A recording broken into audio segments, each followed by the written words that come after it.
Now the frequency series, as we discussed earlier, are of two types: discrete series and continuous series.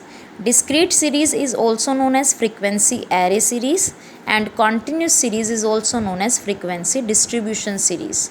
Firstly, we will discuss about the discrete series or frequency array. Now in both the series, because these are frequencies, so frequencies will be mentioned in both the series. Clear? Now what is the basic difference between the two? The first one is discrete series. It is a series in which data are presented in a way that exact measurement of item are clearly shown. Means we can measure the items correctly or accurately or exactly.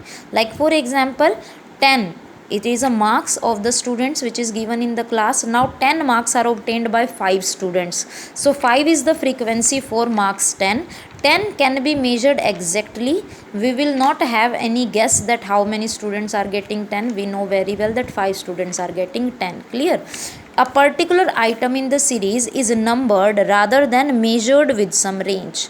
A particular item is in the series numbered, means they are not given in range like 0 to 10 or 10 to 20. We are not in any confusion that which student is getting what marks. A particular item is written there, exact that item is written against which the frequency is mentioned. Clear?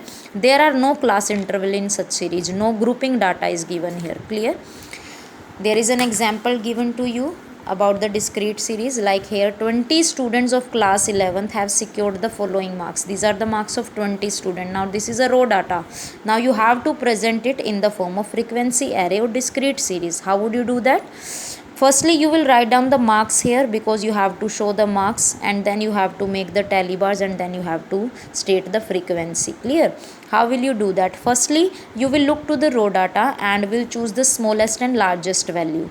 When looking at this data, you find that the smallest value is 11 and the largest value is 20. Clear?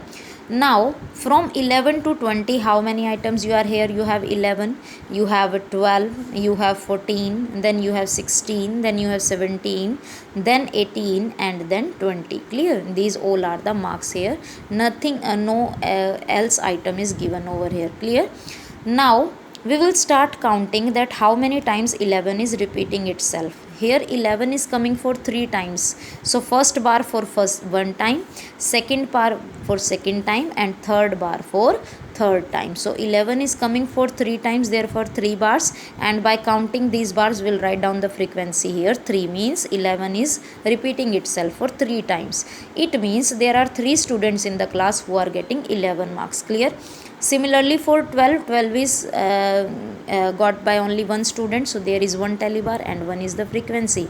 14 marks are got by the 4 students, because 14 is occurring for 4 times into the series. So 4 tally bars are there and the frequency of 14 marks is 4. It means 4 students are getting 14 marks. Clear? Similarly, all the marks, tally bars and frequencies are given here.